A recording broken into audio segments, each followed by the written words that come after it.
Muy buenas tardes, son las 7 de la tarde o 7:01 de la tarde y estamos en directo aquí desde Icare, nuevamente en persona, un espacio para conversar con tiempo, para conversar dentro del espíritu de la tolerancia, ese espíritu que sostiene nuestra convivencia.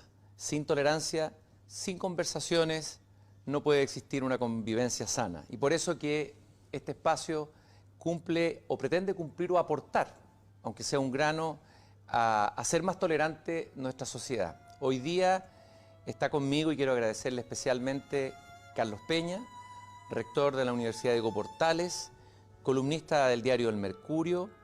Él además es abogado con estudios de posgrado en sociología y un doctorado en filosofía. Ha publicado diversos libros, ensayos, todos muy interesantes, Ideas de perfil, entre otros del año 2015, Lo que el dinero sí puede comprar, un libro que ya tiene 6 ediciones, editado por Tauro del año 2017, ¿Por qué importa la filosofía?, un libro que me gusta mucho, el año 2018, El tiempo de la memoria, y tengo entendido que ya está a punto de enviar imprenta un nuevo libro. Su capacidad de escritura es impresionante y envidiable. Carlos Peña estudió, si no me equivoco, en el Liceo de Aplicación Ricardo Camin, estudió en la educación pública. Y parece, averigüé por ahí, que tuvo una abuela muy culta y muy lectora que le traspasó, le transmitió ese amor por la cultura, ese amor por el pensamiento. Más bien mi madre, más que mi abuela en realidad, pero... ¿Fue tu madre la que Sí, te sí, mi traspasó madre, eso? sí. Ah, ya, ya. Y la madre de mi madre era profesora rural, fíjate. De la profesora normalista. Sí, sí, claro. Ah, qué bueno. Sí. ¿Y qué recuerdo tienes de tu infancia o tu juventud en la escuela pública, en la educación pública chilena? Bueno, fue un tiempo muy feliz en verdad, ¿eh? Yo estudié en el liceo entre el año 1973, o sea, en primero medio fue el golpe militar. Pero así todo fue una época feliz, fíjate, con mucha lectura, con buenos amigos, sin ninguna duda. Con papás que me apoyaron muchísimo, papás muy excepcionales, desde luego. Profesores a los que aún recuerdo, claro. ¿Cuáles son los profesores que tú has admirado más? Fíjate que hay uno que está vivo, desde luego, ojalá nos esté viendo, que es Edison Otero, a quien tú seguramente conoces. Pero por supuesto que sí, claro, claro que Edison conozco Otero eso. era profesor de filosofía en aquella época en el Liceo de Aplicación y tenía un taller, que yo recuerdo aún, de lecturas, donde hacía leer a muchachos, imaginémonos, de 15, 16 años, como yo tenía entonces, obras como La psicología de las masas de Freud, o Para una psicología del prejuicio de Meisterlich, un texto que aún sigue siendo un texto muy valioso. Todo eso leído, piensa tú, a los 15, 16 años. Muchas veces se tiende a creer que hay que entregarle lecturas más simples o más fáciles a los jóvenes, pero parece que es lo contrario, que hay que nivelar hacia arriba, digamos, ofrecerle el contacto con la fuente. No sé qué te parece, Carlos. Es lo que yo creo, por lo menos mi experiencia y la experiencia de quienes fueron entonces mis compañeros, era esa, que ponerse en contacto con ese tipo de obras. También leí aquel entonces, imagínate, a esas alturas, poco entendía seguramente los manuscritos económicos filosóficos de Marx y ese tipo de cosas. Pero tener la experiencia de encarar un texto que no lograbas comprender del todo, pero que te invitaba, sin embargo, y te desafiaba a entenderlo, como quien escala una montaña, era una experiencia intelectualmente muy notable. Y la experiencia de entender una página, la alegría que produce, todavía soy capaz de recordarla, fíjate. Carlos, y así como recuerdas a Edison Otero, profesor de filosofía, ¿qué otros maestros o profesores, tal vez en la universidad, han sido fundamentales en tu formación o han sido...? Sí, en la universidad recuerdo, en sociología, desde luego, a Pedro Morandé, uno de los profesores más brillantes que yo pude conocer, sin ninguna duda. Un hombre cultísimo, muy severo, desde luego, muy exigente, pero en mi opinión muy brillante, realmente, ¿no? Y luego en filosofía, claro, bueno, Roberto Torretti fue también una experiencia intelectual sorprendente, estremecedora intelectualmente hablando. Bueno, se trata de grandes figuras, ¿no? ¿De ahí viene o tiene algo que ver con tu pasión por Kant o tu conocimiento de la filosofía kantiana? Bueno, es probable que sí, claro. Torretti es tal vez la autoridad en español, ¿verdad?, de Kant, ¿ah? Sí. Carlos, quiero partir esta conversación, aunque ya la empezamos espontáneamente, Sí, sí.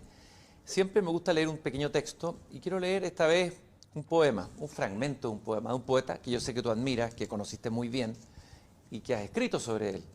Y que me pareció tal vez pertinente leerlo hoy día, en el momento en que estamos hoy, a nivel global, como seres humanos y como individuos. Este poema está incluido en Poemas y Antipoemas, el autor es Nicanor Parra, y es un fragmento del soliloquio del individuo, que tú conoces muy bien. Sí, sí. Parra, o la voz en realidad, no es Parra, el hablante del poema dice: yo soy el individuo. Primero viví en una roca, allí grabé algunas figuras. Luego busqué un lugar más apropiado. Yo soy el individuo. Primero tuve que procurarme alimentos, buscar peces, pájaros, buscar leña. Ya me preocuparía de los demás asuntos. Hacer una fogata, leña, leña. ¿Dónde encontrar un poco de leña? Algo de leña para hacer una fogata. Yo soy el individuo. Al mismo tiempo me pregunté, fui a un abismo lleno de aire, me respondió una voz, yo soy el individuo. Y así continúa, ¿no? Como un mantra, y va contando todas las etapas del desarrollo humano, desde la invención del fuego, las invenciones, la sobrevivencia, las preguntas. Y en la parte final del poema, la voz dice, luego vinieron unas sequías, vinieron unas guerras, tipos de color entraron al valle, pero yo debía seguir adelante, debía producir. Produje ciencia, verdades inmutables, produje tanagras, di a luz libros de miles de páginas, se me hinchó la cara, construí un fonógrafo, la máquina de coser, empezaron a aparecer los primeros automóviles, yo soy el individuo. Alguien segregaba planetas, árboles segregaba, pero yo segregaba herramientas, muebles, útiles de escritorios. Después me dediqué mejor a viajar, a practicar idiomas, yo soy el individuo. Miré por una cerradura, sí, miré, ¿qué digo? Miré. Para salir de la duda miré, detrás de unas cortinas, yo soy el individuo. Bien, mejor es tal vez que vuelva a ese valle, a esa roca que me sirvió de hogar y empiece a grabar de nuevo, de atrás para adelante, grabar el mundo al revés. Pero no, la vida no tiene sentido. No sé por qué se me cruzó. Es brillante ese texto, ¿no? Ese poema es extraordinario. Y se me cruzó hoy, porque tal vez hoy día, a nivel global, todos nos estamos haciendo preguntas radicales. Es una situación bastante radical, una pandemia que ha frenado una parte importante de la actividad de nuestra sociedad, la actividad económica, bueno, ha frenado muchos procesos. Y volvemos a hacernos preguntas. Los individuos que somos, cuál es el sentido de todo esto, qué hemos construido, qué hemos hecho hacia atrás, si hemos avanzado, si es todo un absurdo, si no. Por eso te propongo este poema como partida de nuestra conversación y a ver qué te sugiere a ti. ¿Qué te pasa a ti con este poema y qué claves interpretativas? Bueno, ese brillante poema de Nicanor Parra, me parece, describe bien la condición humana esencial, que si la miramos de cerca, si nos detenemos en ella, advertimos que lo propio de los seres humanos, lo propio tuyo, mío, de quienes nos ven hoy día, es una radical indigencia, que está muy retratada en ese poema de Parra, porque los seres humanos somos seres, por decirlo así, que estamos condenados a reproducir materialmente nuestra existencia, con el sudor de la frente, como dice la Escritura, y somos indigentes en consecuencia en un sentido material. Pero además somos indigentes en otro sentido, y es que al revés de los animales no humanos, los seres humanos no tenemos un repertorio instintual que nos oriente en la existencia, sino que nosotros estamos llenos de apetencias, sobrepasados de pulsiones, y tenemos que en consecuencia configurar, por decirlo así, un cierto sentido para nuestra existencia, para nuestra vida, ¿no? Entonces, esta doble indigencia, por una parte, estar condenados a producir y reproducir materialmente lo que somos, mediante el trabajo. Y por otra parte, inventarnos un guión que llamamos sentido o significado para poder conducir y orientar nuestra existencia, son los grandes desafíos de la condición humana que ese poema retrata. Y si uno se detiene en ese poema, lo que está describiendo allí brillantemente Nicanor Parra, es que los seres humanos hemos intentado superar esta condición de indigencia elaborando un mundo artificial que envuelve a la naturaleza y que por un momento o por ciertos lapsos nos hace olvidar esta indigencia radical que nos constituye, ¿no? Y la pandemia, desde luego, lo que hace es de pronto sacudirse esta envoltura y devolvernos a esta condición radical de indigencia, que es lo que hoy día estamos experimentando. Estamos experimentando la indigencia material porque estamos dándonos cuenta cuán fatigoso es producir y reproducir nuestra existencia. Y por otra parte, también el sentido estalla, ¿no? Porque si hay una pregunta, digámoslo así, que sobreviene en momentos de incertidumbre, en momentos de desamparo como los que hoy día está viviendo la gente, es justamente la pregunta por el sentido o el significado, ¿no? ¿Verdad? Entonces, y ahí el ser humano se encuentra con esa herida que es. Yo te leí en uno de tus textos, no sé si citando a alguien o era tuyo, en que afirmaba: somos una pregunta, una herida persistente en la cultura. ¿En qué sentido somos una herida? Y una herida en la cultura. bueno, es por lo que dice Parra, porque de alguna manera, ¿verdad?, sospechamos que la integridad de la cultura, las cosas en las que creemos, las ideologías que abrazamos, la fe que profesamos, sabemos que toda ella es frágil y que toda ella no logra nunca clausurar, digámoslo así, ¿eh?, un cierto vacío que permanentemente nos acompaña y que arrastramos, ¿no? De alguna manera los seres humanos vivimos intentando sumirnos en una vorágine, el trabajo, la ideología, la religión, como decía adelante, que profesamos, que nos quiere hacer olvidar esa condición esencial, ese vacío que es imposible que podamos llenar. ¿Realmente? ¿Serían como placebos todas esas que tú has citado? Como Serían, placebos sí, para sí. calmar Es una esta buena, es una buena fórmula esa. Es decir, los seres humanos vivimos envueltos en la fantasía, ¿no?, de que todo esto tiene un sentido. Y esto no tiene nada de patético, desde luego, porque algún sentido tiene, solo que es un sentido que nosotros logramos inventar, ¿no?, y que nos hace olvidar, por supuesto, que somos seres, como lo sabemos hoy día cotidianamente, cercados por la enfermedad y por la muerte, ¿no? Esa es nuestra condición natural. Lo que pasa es que nos gusta olvidarla. En medio de la algarabía, del fútbol, de la entretención, de las pequeñas rencillas del día a día, bueno, olvidamos lo fundamental. Lo fundamental es que nuestra vida es una vida cercada por el tiempo y que nuestro destino inevitable es la decrepitud por la enfermedad y la muerte. Esa es la verdad. Lo que pasa es que la muerte, claro, por condiciones naturales, es una experiencia a la que ninguno de nosotros va a acceder nunca, porque la muerte siempre es algo que le ocurre a otro, ¿verdad? Claro. Lo paradójico de la muerte es que yo no puedo experimentar mi muerte. Bueno. Eso nos alivia de alguna manera, desde luego, pero nos hace olvidarla, nos hace creer que es algo que le ocurre a otro, una noticia. Hoy día vemos en televisión, la muerte es una cosa, un acontecimiento relativamente ajeno, carente de cualquier espesor. ¿No? Heidegger decía por ahí, uno no se muere, exactamente. No es una muerte, sino nos morimos, yo me muero, y es más radical, dice, el hombre es un ser arrojado a la muerte. O sea, desde que nacemos somos arrojados a la muerte. ¿Qué te parece esa visión tan radical de Heidegger? Y si Heidegger puede darnos alguna luz a propósito de lo que estamos conversando aquí, en este momento. Bueno, Heidegger diría, ¿verdad?, que la existencia auténtica, aquella que se lleva, por decirlo así, en andas a sí misma, ¿no?, no olvida ese hecho fundamental, ¿no?, el hecho que estamos cercados por la muerte y que la muerte inevitablemente nos espera en algún recodo del camino. Esto es la verdad, ¿no?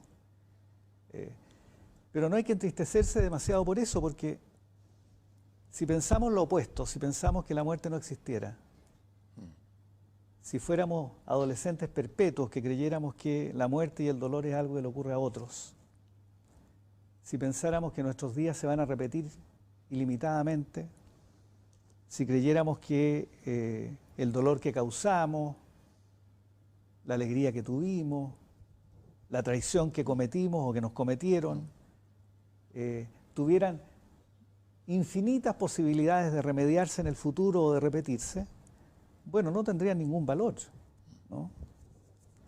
En cambio, los días que vivimos tienen valor para cada uno de nosotros porque sabemos que son únicos, ¿no? Sabemos que el error que cometí ayer es irreparable, ¿no? Claro. Y la alegría de hoy día es la única que hoy día vamos a tener. De alguna manera, el hecho que tengamos los días contados, por decirlo así, aunque no sepamos exactamente quién lleva esa contabilidad, afortunadamente, ¿ah? Bueno, nos provee un cierto valor a los días que vivimos, ¿ah? Era, creo, el poeta Rainer María Rilke que decía que si no existiese la muerte, o sea, gracias a la muerte, los sucesos del día a día, digamos, los hechos del día a día son acontecimientos. Son acontecimientos, por supuesto. Pasan a ser acontecimientos. Claro, por supuesto. ¿Y qué te parece la frase de Montaigne de que filosofar es aprender a morir? Bueno, sí, Camus decía algo parecido, ¿verdad? Camus decía que el verdadero problema filosófico era el suicidio, que es otra manera de decir exactamente lo mismo, ¿no? Pero la filosofía nos ayuda a morir. A ti que te gusta la filosofía y que la has practicado y la has leído. ¿Y en qué sentido nos ayuda a morir la filosofía? No, yo no creo que ayude a morir, ¿ah? Yo creo que en realidad es probable que la experiencia del dolor y de la muerte, del sufrimiento, digamos, se sobrelleve mejor con la religión, con ese tipo de convicciones. La filosofía es demasiado racional y nos pone demasiado a la intemperie como para ayudarnos a sobrellevar ese tipo de cosas, ¿eh? Descontado el hecho que yo pienso realmente que ahorrarse el sufrimiento del dolor, el padecimiento de alguien que uno quiere, no es posible. Más bien hay que saber afrontarlo con cierto estoicismo, con cierta contención, ¿no? Pero eludir el sufrimiento tampoco es muy razonable, ¿verdad? Y si algún sentido tiene el cristianismo, por ejemplo, bueno, es exactamente eso, ¿verdad? Que Dios, que es tan omnipotente, se haga hombre, se deje torturar en la cruz. Si algún sentido tiene eso, es que el sufrimiento ha de tener también algún sentido, ¿no? Y eludirlo no es sano. Claro. ¿No? Pero pareciera, o se ha dicho, le he escuchado por ahí a algunos filósofos que andan dando vuelta en el mundo también, que se han convertido en opinólogos, lo que uno agradece, por supuesto, porque son filósofos, por lo menos tienen un sustento filosófico detrás, que hablan, o he escuchado a varias personas que dicen que de alguna manera nuestra modernidad nos daba la sensación de que éramos dioses, de que habíamos derrotado esta muerte, habíamos derrotado las pestes, y que de alguna manera la finitud la habíamos metido debajo de la alfombra. O sea, la modernidad también funcionaba como una suerte de placebo. A ver, yo diría que sí, pero lo que ocurre es que no es la modernidad. Yo creo que toda la cultura humana es el esfuerzo por eludir la finitud de la existencia, ¿ah? La cultura es el gigantesco esfuerzo que hace cualquier comunidad humana por eludir, digámoslo así, la decrepitud, la conciencia de la finitud y resolver el problema de los límites de la existencia, ¿ah? Toda la cultura en el fondo nos provee una gigantesca coartada para convencernos de que no somos los seres indigentes y finitos que finalmente somos. Esta es la verdad, ¿no? Y la poesía, la novela, la religión, los mitos, la fantasía nos consuelan, nos envuelven en una estela de ilusiones que nos hacen a veces olvidar este hecho fundamental. porque el hombre necesita también generar significado, y necesita generar sentido, o sea, ha generado mito, ha generado poesía, ha generado música, porque no puede no generar significado y sentido, y generar relatos. Eso es lo propio del ser humano, desde luego. Es inevitable. Es inevitable. El ser humano es, digámoslo así, aquel ente que se esmera por llevarse en andas a sí mismo, llevar en andas su propia existencia, y para hacerlo tiene que conferir e inventar algún sentido. De alguna manera la literatura, la poesía, el arte pueden no responder, pero sí pueden abordar esa herida abierta que somos, ¿no es cierto? Pero parece que la política no es conveniente que lo haga. A veces hay una expectativa, y ha habido a través de la historia la expectativa que la política podría resolver o curar esa herida abierta, o taparla, no sé, o sanarla. ¿Cuál es la relación ahí de la política con la herida humana, digamos, con la indigencia humana? No, la política yo creo que es una actividad muy noble, imprescindible, desde luego, muy virtuosa, la mayor parte de las veces, no siempre, claro, pero muy menor al lado de esos otros quehaceres, digamos, ¿no? La política es finalmente, la política resuelve un problema, digámoslo así, no menor, pero que está por debajo de los problemas que antes identificábamos y que es el problema de la convivencia simplemente, ¿no? La política responde a la pregunta, ¿de qué manera podemos vivir juntos a pesar que cada uno de nosotros somos un proyecto vital tan distinto e inconmensurable uno respecto del otro? Esta es la pregunta que resuelve la política, ¿no? Si todos fuéramos iguales, si cada uno de nosotros desenvolviera el mismo guión vital, estuviéramos llamados a ejecutar una misma figura, una misma peripecia vital, bueno, la política seguramente no existiría. La política tiene como condición de posibilidad la pluralidad humana. Y la pregunta que la política intenta responder es, ¿cómo podemos vivir juntos, tener lealtades recíprocas, a pesar que somos cada uno de nosotros un proyecto vital radicalmente distinto e inconmensurable respecto de los demás? Esta es la labor de la política. Pero a veces se espera de la política más. En la historia, bueno, por eso están las utopías que han movilizado millones, proyectos ideológicos a veces desmesurados, sueños. Pero cada vez que la política, Cristian, creo yo, intenta resolver este problema de la convivencia, por decirlo así, de una manera desmesurada, con promesas utópicas, deslizándose hacia alguna visión trascendental, acaba, me parece a mí, arrastrando a las sociedades humanas a la violencia y a la intolerancia, ¿no? Finalmente, si la política nos permitiera alcanzar el paraíso, digámoslo así, bueno, ningún precio sería demasiado alto para lograrlo, ¿no? El paraíso en la tierra, además. Claro, y esto lo han creído muchísimas veces las sociedades humanas, muchísimas veces. Y esa convicción, la convicción que el paraíso está a la vuelta de la esquina y que en realidad es por estupidez, por ceguera, por egoísmo, por codicia, que los hombres no somos capaces de alcanzarlo, esa convicción, bueno, ha causado más muertes y sufrimientos que la peste, ¿no? Hoy día estamos asustados con el coronavirus, pero la verdad que el coronavirus es una cuestión menor al lado de estas fiebres ideológicas que de pronto han arrastrado a los seres humanos a los peores excesos, ¿no? Ahí es cuando la política pasa a ser como un sustituto de la religión, ¿no? Claro, exactamente. Pero cuando eso ocurre se pervierte, ¿verdad? La política no es un sustituto de la religión. La política es un quehacer, digámoslo así, menor cuando uno lo compara, ¿verdad?, con las promesas de la religión, pero mucho más virtuoso, ¿no? La política tiene que ver con cómo compatibilizar a la hora de resolver el tema de la convivencia los ideales que abrigamos de un mundo mejor con la tosca realidad que tenemos delante nuestro, ¿verdad? Con la rugosa realidad, como diría Rimbaud. Claro, exactamente. Sí. Si en cambio uno solo abraza los ideales y olvida la realidad, ¿verdad?, incurre en un desvarío que arrastra a las personas a los peores excesos. Y si uno solamente aprehende la realidad y la abraza, creyendo que ahí termina todo, por supuesto incurre en un pragmatismo ramplón, envilece la vida social.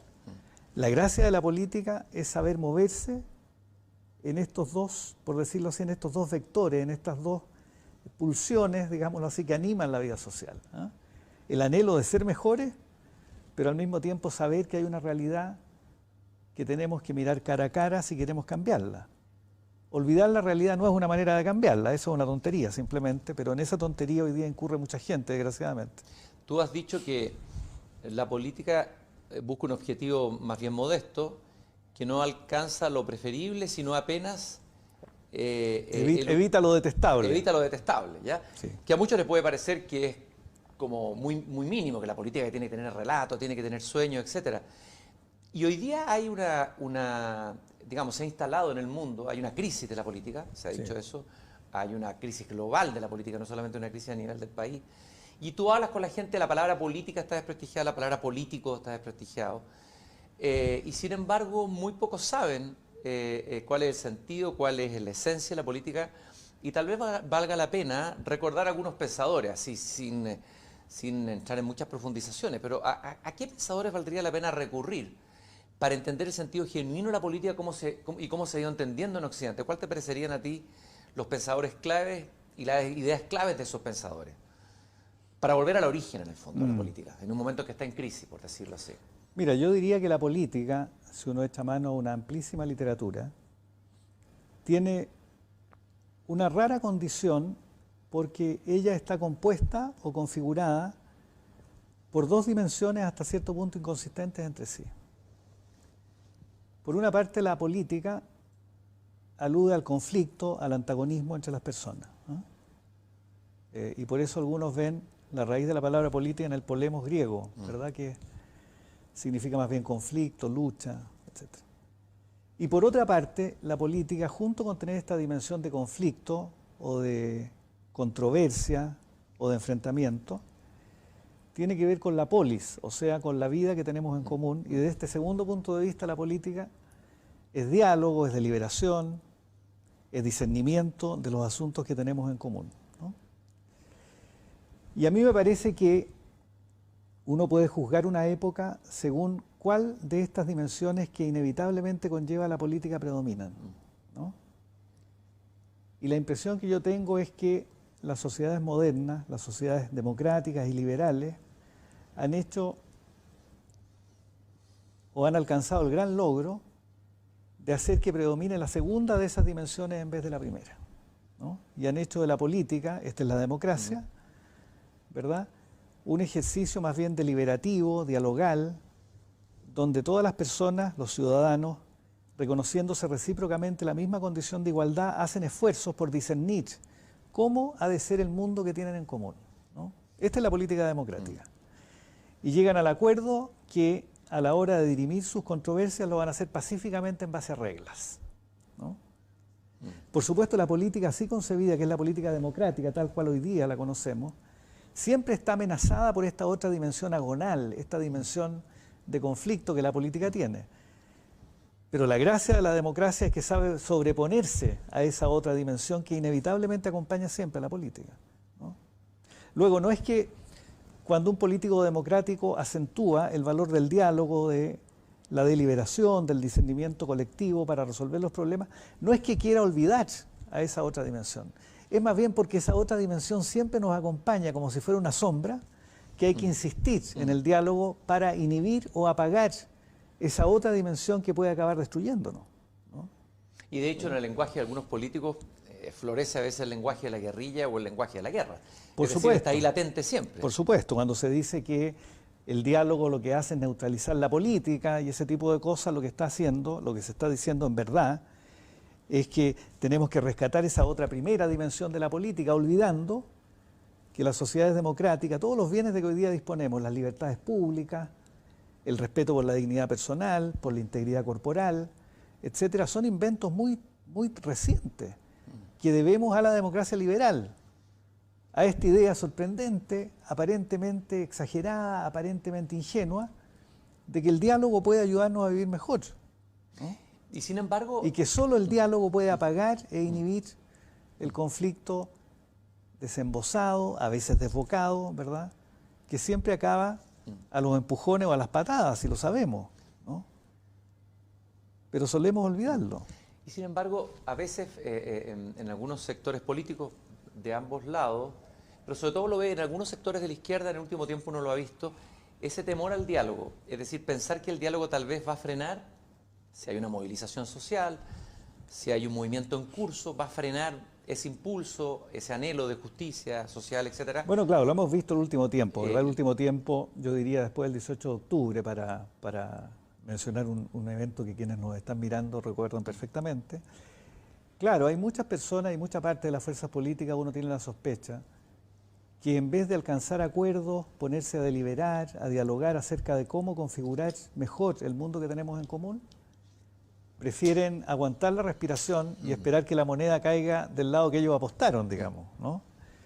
A mí me parece una actitud totalmente irresponsable. Yo creo que hacer política democrática sin el diálogo, sin la deliberación, es renunciar a la democracia, ¿no?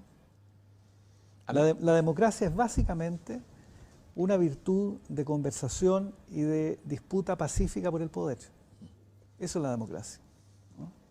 Y a ella le debemos bienes que cuando disfrutamos de ellos cotidianamente parecen banales, parecen naturales, cosas menores, libertades meramente formales. Pero bueno, estas libertades meramente formales son las que hacen posible una vida razonable entre los seres humanos, ¿no? Todas las cosas que hoy día estimamos, la libertad de expresión, la libertad de movimiento, el hecho de que concibamos al individuo con una esfera de inmunidad que lo protege frente al Estado, la igualdad de los géneros, la sensibilidad extrema que tenemos hacia la igualdad de los seres humanos, son todos logros de la democracia. No son frutos de la naturaleza, no son inventos de ningún autoritarismo, por el contrario, todos los autoritarismos del mundo de izquierda y de derecha se han esmerado en inventar pretextos para ahogar esos ideales, ¿no? Todo eso son inventos civilizatorios que debemos a la cultura democrática. Y la cultura democrática tiene como su principal virtud la capacidad de que nos reconozcamos mutuamente la misma capacidad de discernimiento moral y ético los seres humanos, y que por eso seamos capaces de conversar y de discutir, disponiéndonos a dar razones y a escuchar las razones del adversario, tratando de persuadirlo, pero también disponiéndonos a ser persuadidos cuando sus razones son mejores. Esto parece ideal, parece una cosa absurda. Yo sé, muchos de quienes jóvenes nos estarán escuchando, seguramente todo esto les parece fantasioso. Pues bien, sobre esta fantasía se ha construido lo mejor de la civilización humana. Carlos, y esta desconfianza que prima en una parte importante del país hacia los acuerdos, está la idea de que son acuerdos que se han hecho entre cuatro paredes, acuerdos que se han hecho por una élite, pero son acuerdos que se han hecho de espaldas al país, de espaldas a la mayoría, y como una desconfianza de los acuerdos que son parte integrante de lo que fue la transición a la democracia, la mayoría de los gobiernos de la concertación. Hay como casi como un rechazo instintivo y visceral frente a acuerdos y la palabra acuerdo tiene la connotación de arreglín. Sí. Y me gustaría entender si hay algo razonable en esa suspicacia. ¿Cómo lo ves tú? ¿Por qué que eso surgió fuertemente y explotó? Ya venía de antes, pero explotó con el 18 de octubre. Claro, yo diría que ese tipo de desconfianza se sustenta, tengo yo la impresión, en dos fenómenos, fíjate. Por una parte, en una convicción que empezó a expandirse en la esfera pública chilena, a contar, diría yo, el segundo gobierno de la presidenta Bachelet, conforme a la cual el gran defecto de la cultura política en Chile de las últimas décadas había consistido en que los expertos, particularmente los económicos, los tecnócratas, digamos, habrían usurpado la voluntad popular y habrían sustituido el discernimiento del pueblo por un saber pretendidamente experto que naturalizaba, esta es la expresión que se usaba, ¿verdad?, lo que no era más, digámoslo así, que un punto de vista técnico, entre otros puntos de vista técnicos posibles, ¿no? Esta es una primera sospecha. La idea de que la democracia chilena en verdad era una especie de máscara, de disfraz, por debajo del cual operaban, digámoslo así, estas élites expertas o técnicas que acabaron escamoteando y suplantando la voluntad popular. Esta es una idea. La otra idea es la mirada que las nuevas generaciones en particular han ido elaborando respecto de la transición, ¿no? Las nuevas generaciones, bueno, pero suele ocurrir, todas las nuevas generaciones miran a las que le antecedieron por debajo del hombro, ¿no? Y creen que nunca estuvieron a la altura de lo que pudieron, las juzgan temerosas, viles, a veces traidoras, estúpidas, etc., ¿no? Y esta reacción generacional se ha traducido, en el caso de Chile, en ver la transición como un conjunto de renuncias, como un conjunto de pequeñas traiciones, como una gran estela de cobardía sobre la cual se habría construido la institucionalidad de Chile. Claro, cuando uno mira así, las dos últimas décadas de la historia política de Chile, pensémoslo, como si en esta democracia en verdad hubieran gobernado expertos suplantando la voluntad popular y un conjunto de sujetos más o menos cobardes y viles, ¿verdad?, que transpirando de miedo alcanzaban acuerdos, renunciando a sus ideales. Bueno, por supuesto uno tendría que desconfiar de cualquier acuerdo, pero ambos diagnósticos, que acabo de relatar con cierta exageración, son fantasía, ¿no? No es cierto que eso haya sido así. La verdad es que en las últimas 2 décadas en Chile, gracias a el saber técnico que acompañó al poder político durante un largo tiempo, bueno, logramos sacar a más del 50%, a casi el 50% de los chilenos de la pobreza, lo hemos olvidado.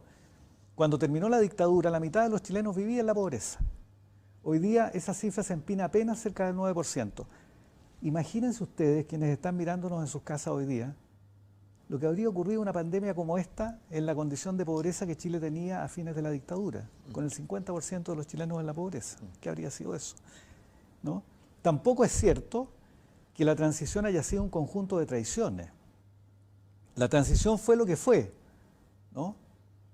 Un juego inevitable de transacciones, de idas y venidas que son propias de la política democrática, porque la política democrática se diferencia de la religión en que no aspira a lo que siempre es mejor, sino que siempre elige, como yo decía, entre lo que es preferible y lo que es detestable. Y a mí me parece, sobre esto no tengo ninguna duda, que la transición chilena eligió lo preferible y logró eludir lo detestable, ¿no? Carlos, tú afirmas a propósito de esto de la política una frase bien fuerte, dice que aunque los políticos no suelen reconocerlo, tienen a veces que pactar con el diablo. Quienes no comprenden eso, dice Max Weber, es un niño políticamente hablando. Obviamente que una frase que produce... Sí, que es una político muy buena tiene que frase de sentarse Weber. con el diablo. Claro, ¿Ah? sí. A ver, explícale un poco en qué sentido, digamos. Claro, esa frase de Weber está inspirada seguramente en otra que está en los discursos de Maquiavelo. ¿Ah? Maquiavelo dice que el político de veras, inevitablemente en algún momento se ve puesto ante la necesidad de escoger entre sacrificar su patria salvando su alma o sacrificar su alma salvando su patria, ¿no? Lo que esta frase quiere decir es que todos los seres humanos, incluidos los políticos, abrigamos convicciones muy firmes respecto de lo que sea bueno o malo en esta vida. Todos nos aferramos, ¿verdad?, y conducimos nuestra vida en base a un conjunto de convicciones morales muy firmes, ¿no? Pero el político, y esta es la amarga grandeza de la política, dice Raymond Aron, ¿no?, es el sujeto que, abrigando esas convicciones, a veces es capaz de sacrificar una porción de ellas atendiendo a las consecuencias que se seguirían de sus actos, ¿no? Y desde ese punto de vista el político en algún momento tiene que pactar con el diablo, es decir, condescender con aquellas convicciones que genuinamente a veces no abriga, pero que él sabe, atendida a las circunstancias, que son aquellas que van a producir el mejor resultado posible para la comunidad que tiene entre sus manos, ¿no? La más vieja figura del político, bueno, uno la encuentra en los diálogos de Platón, ¿verdad? El político como el piloto que maneja el timón de un barco, ¿no? Aristóteles en la Ética Nicomaquia, en un párrafo que es poco citado pero que es bellísimo, dice en realidad el político o el ético, que en el caso de Aristóteles era más o menos lo mismo, la ética y la política estaban atadas indisolublemente, dice se parece al piloto de un barco, que mientras maneja el barco solo pide a los dioses que libren al barco de esas rocas y de esa espuma, ¿no? Esa es la labor del político, una amarga grandeza. Por eso yo he dicho, los grandes políticos se prueban en momentos, digámoslo así, de la máxima indigencia, de las máximas dificultades, ¿no? Allí es cuando se prueba la amarga grandeza de la política. Carlos, estamos viviendo en un momento como ese. ¿Tenemos grandes políticos para enfrentar este momento tan radical? No, desgraciadamente yo creo que no, ¿eh? Tenemos políticos eficientes, tampoco quiero ser injusto, desde luego. A mí me parece que estamos en manos de personas eficientes, ¿no? Pero los grandes políticos son aquellos capaces de, con sobriedad intelectual, con racionalidad, contener el miedo, darle un sentido a lo que ocurre, enseñar la realidad con todo lo terrible que ya tiene sin eludirla. Y ese tipo de políticos desgraciadamente no tenemos, ¿no? Esto no quiere decir que estemos en manos de personas incapaces, ineficientes o torpes. No, yo no me sumaría a eso tampoco, desde luego. Pero no estamos en manos de grandes políticos, ¿no? Uno se da cuenta de eso en algo bien impresionante. Yo le veía hoy día, no sé si será cierto en la televisión, que en Venezuela está a punto de abrirse un diálogo entre la oposición venezolana y el gobierno para enfrentar la catástrofe en Venezuela del COVID. Y pensaba, aquí en Chile todavía la oposición y el gobierno no han sido capaces de sentarse a generar un acuerdo ante lo que estamos viendo. Eso nos revela las carencias de nuestra política, tanto, yo diría, tanto en el gobierno como en la oposición? Si en Venezuela son capaces de...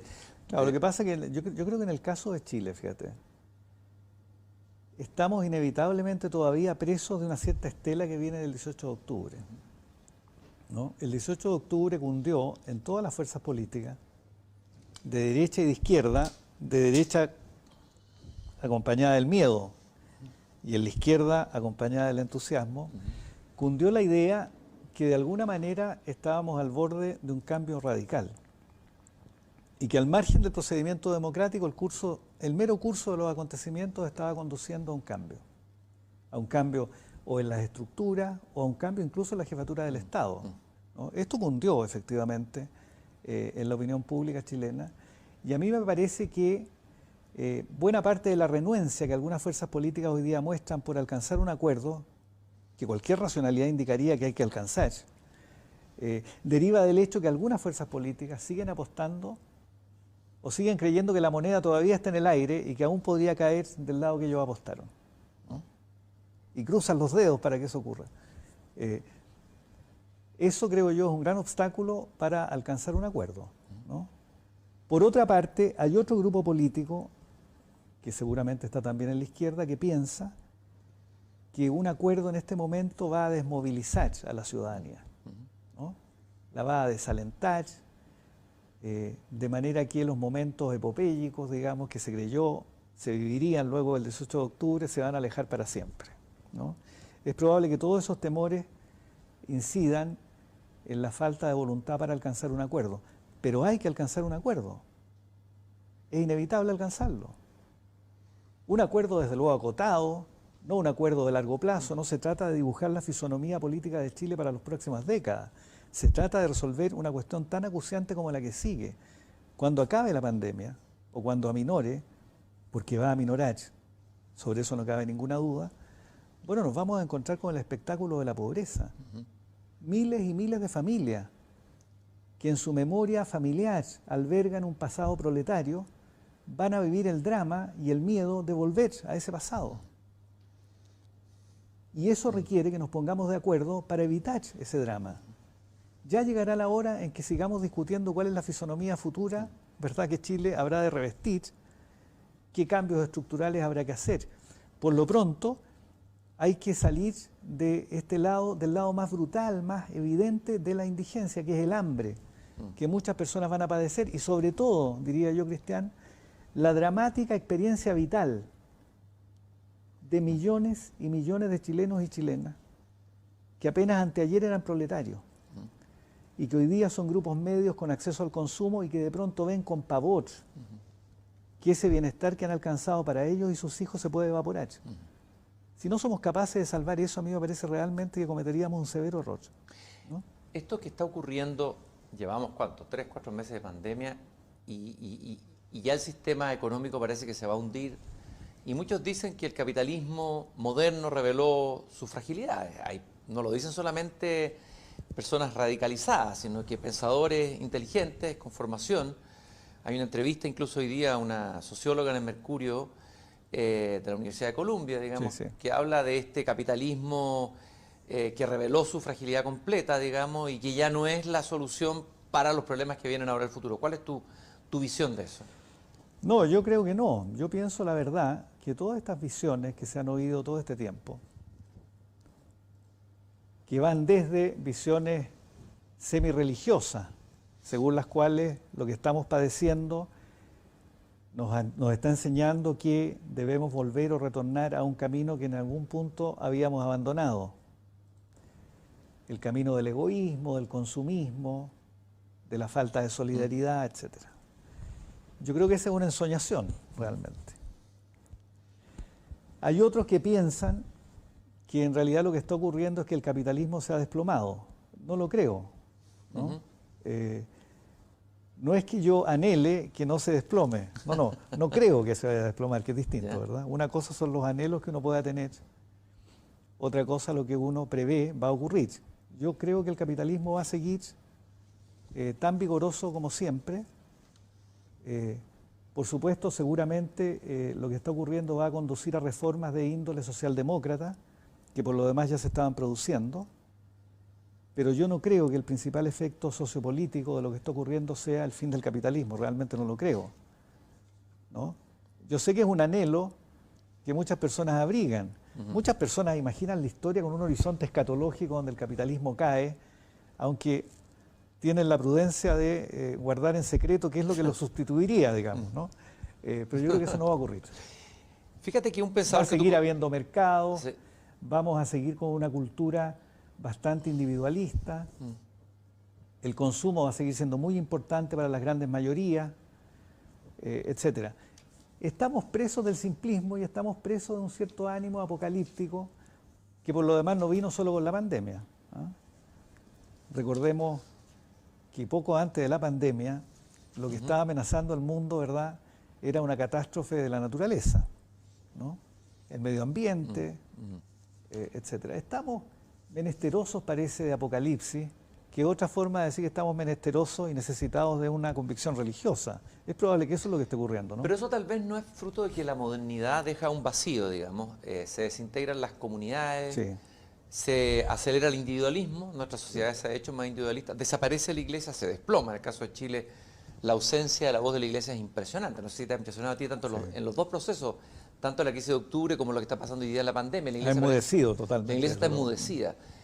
Y el tejido comunitario se ha debilitado, los relatos que unen, y hay un anhelo de comunidad, un anhelo de un sentido común, que yo lo encuentro legítimo en mucha gente, también en los jóvenes, que parece que la modernidad no logra, esta modernidad que no logra Bueno, proveer. claro, uno de los defectos que tienen los procesos de modernización tan rápidos, en especial como los que ha experimentado Chile, es que provoca una cierta delicuescencia, un cierto debilitamiento de los vínculos sociales, ¿ah?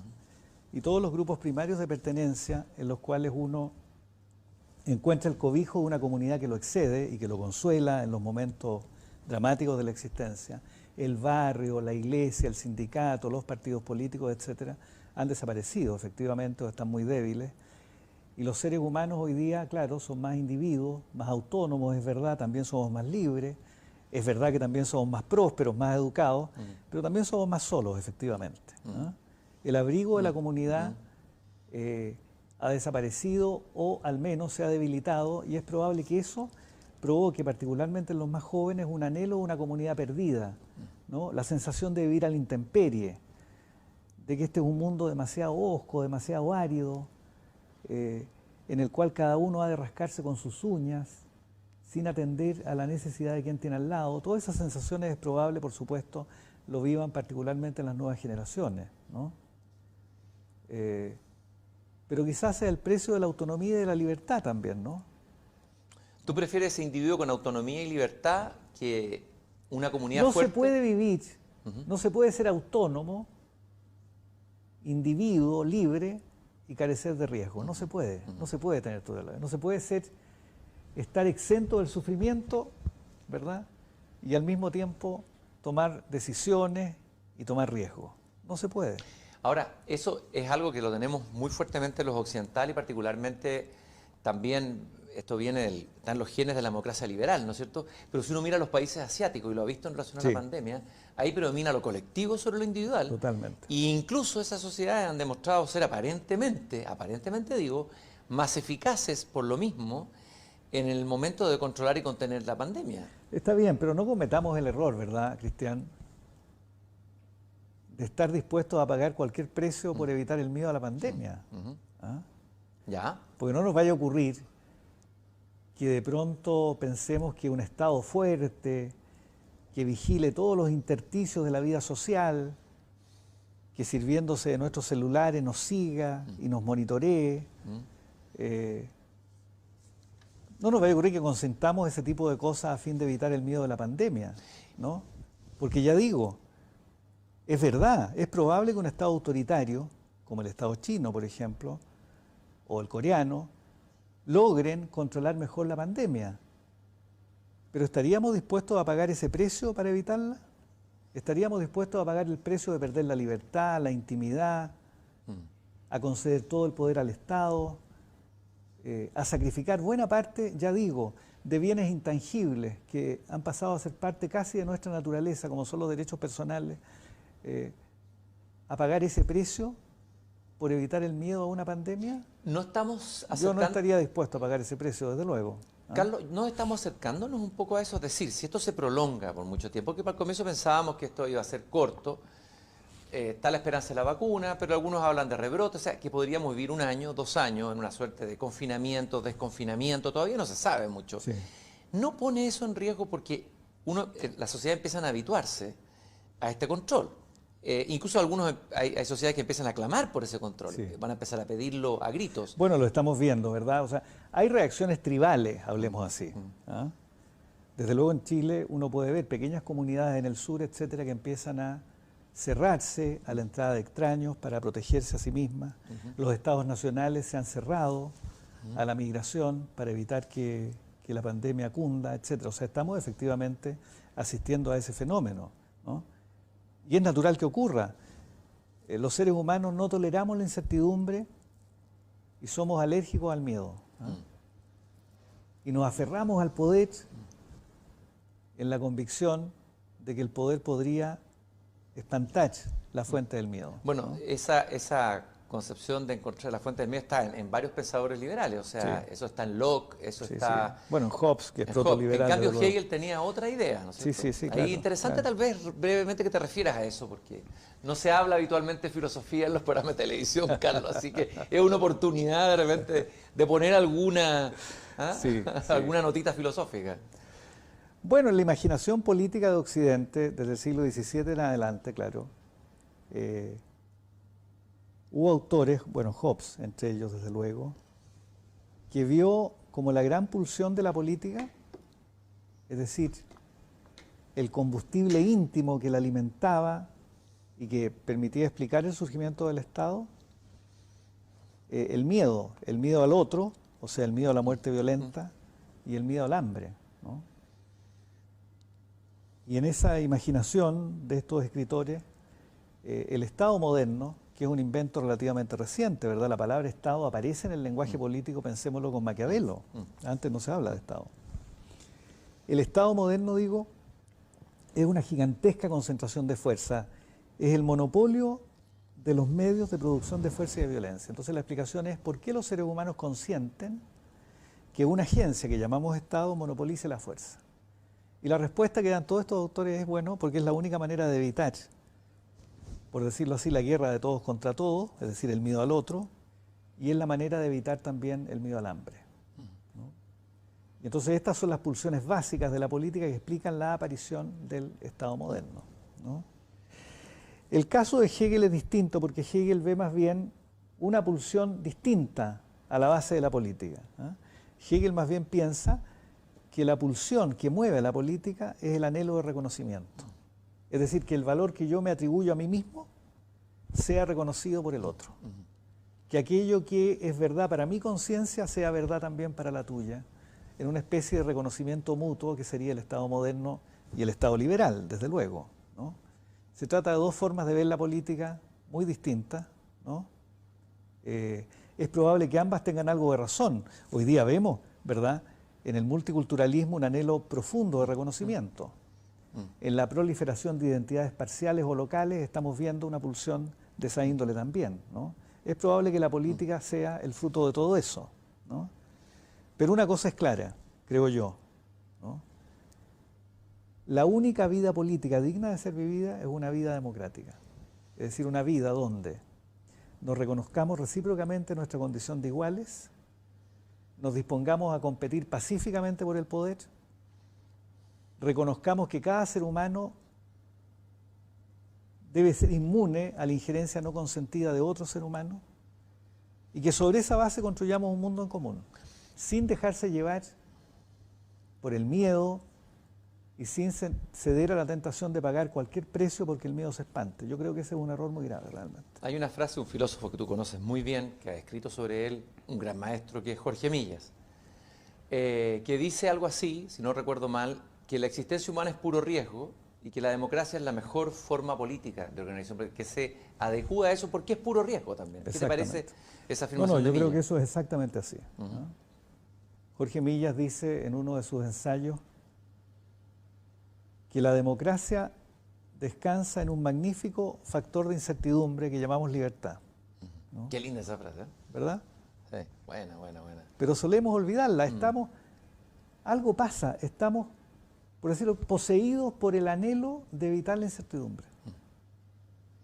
Pero la incertidumbre es el revés de la libertad. ¿No? O sea, necesitamos control, necesitamos seguridad, necesitamos que alguien nos diga lo que hay que hacer, Sí, a lo mejor, ¿no? Exactamente. Pero bueno, pero eso es de alguna manera, ¿verdad? O conlleva el riesgo más bien de abdicar de lo más íntimo que nos constituye. Si cada uno de quienes nos está viendo en su casa hoy día, o nosotros mismos, Cristian, miramos dentro nuestro y nos preguntamos, bueno, pero ¿qué es lo valioso que yo tengo? Bueno, lo valioso que yo tengo es que la vida que yo vivo es una vida que yo imaginé. Es verdad que somos el fruto de factores que a veces no controlamos, es cierto. Es verdad que a veces la suerte y la desgracia se nos interponen en el camino, todo eso es cierto.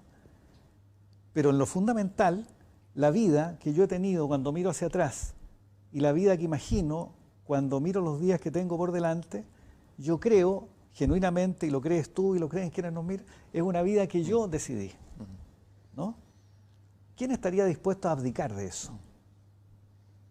A concebirse a sí mismo como una marioneta movida por hilos invisibles, encaminada a un destino que no eligió y que nadie le consultó. ¿Quién podría pensarse así? No, los seres humanos nos pensamos como individuos. Lo bueno, lo malo que nos pasa, el sufrimiento que padecemos, las alegrías que sentimos. Bueno, de alguna manera muy importante creemos que nosotros somos los agentes de ese sufrimiento y de esa alegría, y eso es lo que nos hace dignos.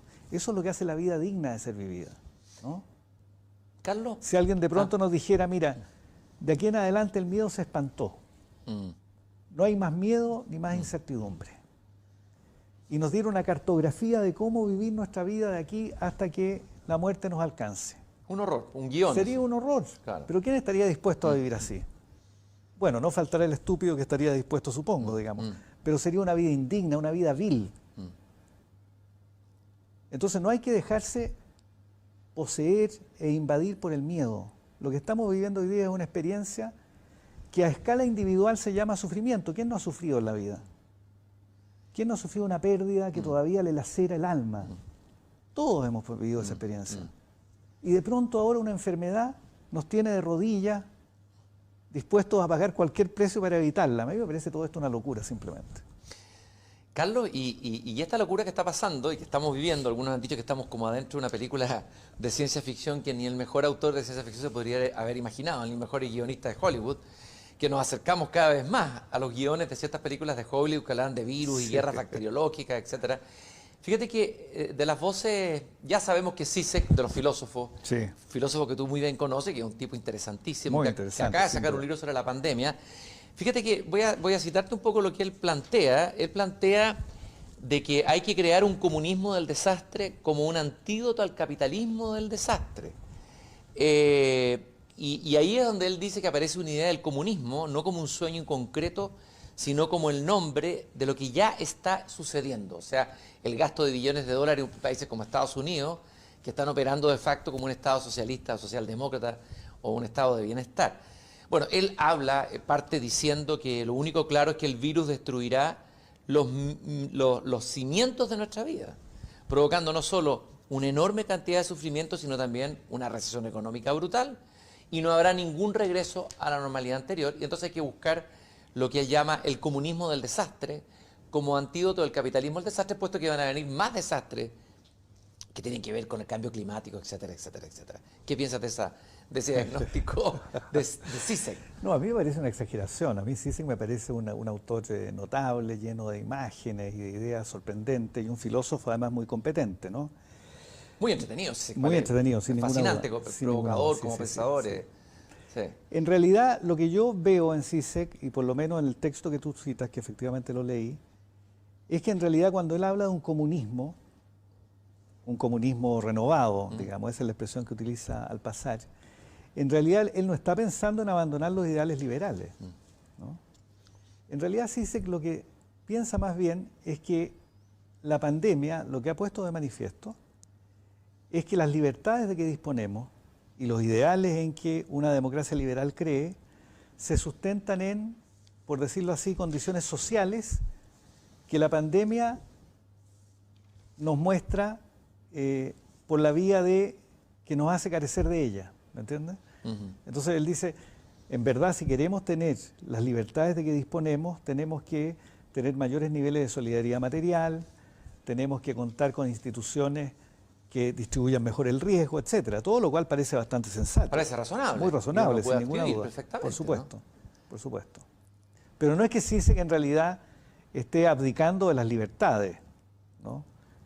Pero que él por lo demás ejercita con gran talento. Sí, ¿no? pero ahora el comunismo del desastre, le colocó la palabra comunismo. Yo creo que esa es una pura provocación simplemente. Fíjate que Sloterdijk, el filósofo alemán que estuvo en Chile hace poco, que tú conoces muy bien también, dice que la gran preocupación en la formación de nuestra sociedad moderna fue de los Estados-nación, era el tema de la independencia de los Estados-nación, el armar, que se configuraran los Estados-nación. Pero que en el futuro, y a raíz de esta misma pandemia, necesitamos una declaración general de dependencia universal. La idea básica de comunidad, plantea Sloterdijk, ¿no? La necesidad de un escudo universal que proteja a todos los miembros de la comunidad humana ya no es algo utópico. Él habló alguna vez de la co-inmunidad. La usó en un libro en el año 2012, me parece que se llama, que tiene que ver con la autoayuda, algo así. ¿Qué te parece esta idea de que tal vez, bueno, lo que hemos visto han sido países que se cierran, tú lo dijiste, fronteras que se cierran, peleas entre estados, espectáculos bastante patéticos, incluso al interior de la Unión Europea, peleas entre China y Estados Unidos, un orden mundial desordenado. Totalmente. Y hay algo interesante en esta propuesta de Sloterdijk. Sí, bueno, no es una propuesta nueva, ¿verdad? En la historia de la filosofía eso ha sido sugerido muchas veces. El caso más clásico, desde luego, es Kant.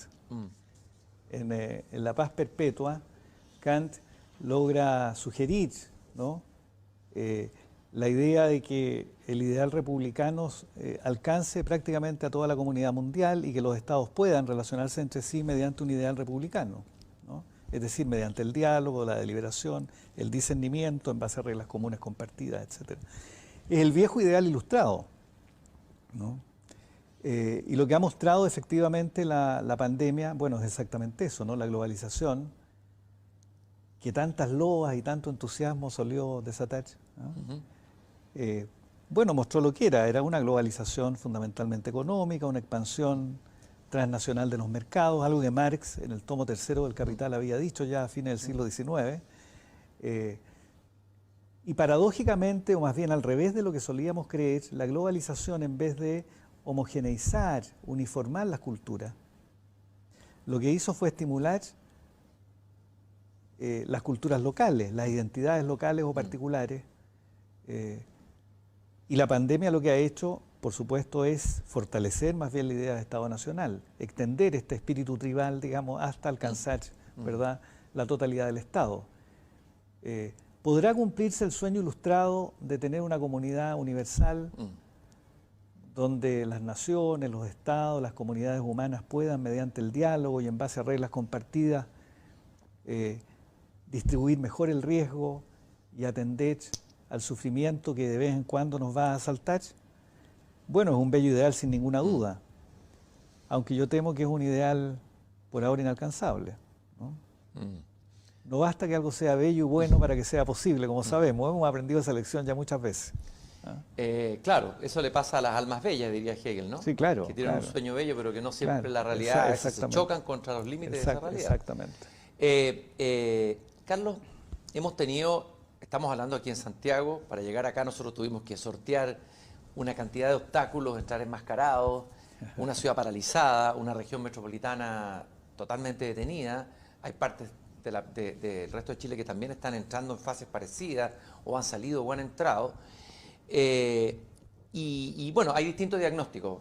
No te voy a pedir un diagnóstico de cómo se ha manejado la crisis sanitaria, pero no cabe duda que en algún momento hubo la sensación de que íbamos a salir bien de esto, pero luego esto se fue complicando, como se les ha complicado también a otros países, hay que ser justo en eso. Pero tú planteas en uno de tus artículos o en una de tus columnas que de alguna manera algo que se había manifestado el 18 de octubre podría ser un elemento que explicaría también la propagación tan fuerte de la pandemia, y tú hablas de la anomia. Y me gustaría que me dijeras qué papel ha jugado la anomia en esta crisis de la pandemia. ¿Y qué es la anomia primero? Claro, bueno, la anomia, como su nombre lo indica, ¿verdad? Es la carencia de normas o la carencia de orientación normativa, dicho en términos muy, muy sencillos, ¿verdad? Los seres humanos, o las sociedades humanas más bien, se constituyen, esta es la explicación preliminar para el concepto, se constituyen cuando todos sus miembros, por decirlo así, comparten o llegan a compartir una misma orientación normativa, es decir, consideran que ciertas cosas son legítimas y estimables de ser realizadas, y esto lo comparten, en una suerte de consenso que los clásicos llamaban consenso moral, digamos. Pero en ocasiones, cuando las sociedades se modernizan, y particularmente cuando se transforman muy rápidamente, ¿no?, se produce un desajuste entre la estructura que cambia muy rápidamente y las orientaciones normativas que conducían o que existían al amparo de esa estructura.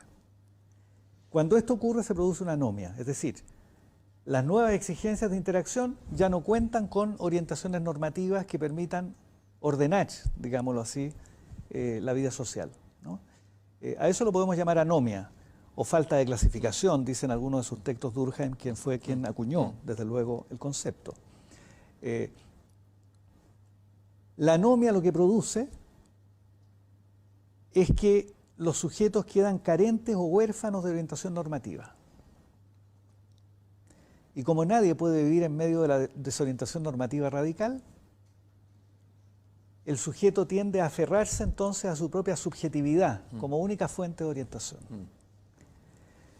Y entonces su subjetividad pasa a ser la fuente única y final de la certeza para orientarse en la vida. Que sea bueno, que sea malo, que sea justo, que sea injusto, es algo que me dicta mi subjetividad, mi certeza subjetiva. La subjetividad como la fuente final de la certeza. Entonces la anomia, que acabo recién de describir, no produce, como algunos creen, relativismo, porque el relativismo es la convicción más bien, ¿verdad?, de que todos los puntos de vista son equivalentes e igualmente válidos. No, no. La anomia lo que produce es la intolerancia más radical. ¿No? Y eso de alguna manera se ha visto en... Y esto es lo que vemos hoy día, perdón, en las nuevas generaciones, ¿no? No digo todas, por supuesto. Pero las nuevas generaciones, los más jóvenes, son personas a veces persuadidas de que lo que sienten es la prueba de la verdad final de aquello que proclaman, ¿no? ¿Verdad? Y si alguien se atreve a poner en duda, a echar una mínima gota de duda sobre esa convicción, estas personas lo ven como una especie de ataque a su integridad, una especie de agresión violenta que debe ser rechazada, ¿no? Y esto es porque, repito, la anomia, esta falta de orientación normativa compartida, en vez de producir relativismo, lo que produce es fanatismo. El sujeto huérfano, como digo, de orientación normativa valiosa que lo conduzca, se aferra nada más que a sí mismo. Y una ¿no? parte de esta anomia, perdón, Carlos... He repetido casi la descripción que hace Arnold Gehlen, sí, un famoso filósofo, ¿no?, uno de los creadores de la antropología filosófica, cuando explicaba el sentido de las instituciones. Gehlen decía, discúlpeme que me detenga en esto, Gehlen decía, lo propio de los seres humanos, del animal humano, es que padece un exceso pulsional, ¿no? O sea, está demandado por múltiples pulsiones, ¿no? Pero para vivir necesita ordenar esas pulsiones, orientarlas normativamente. Y para eso sirven las reglas y las instituciones.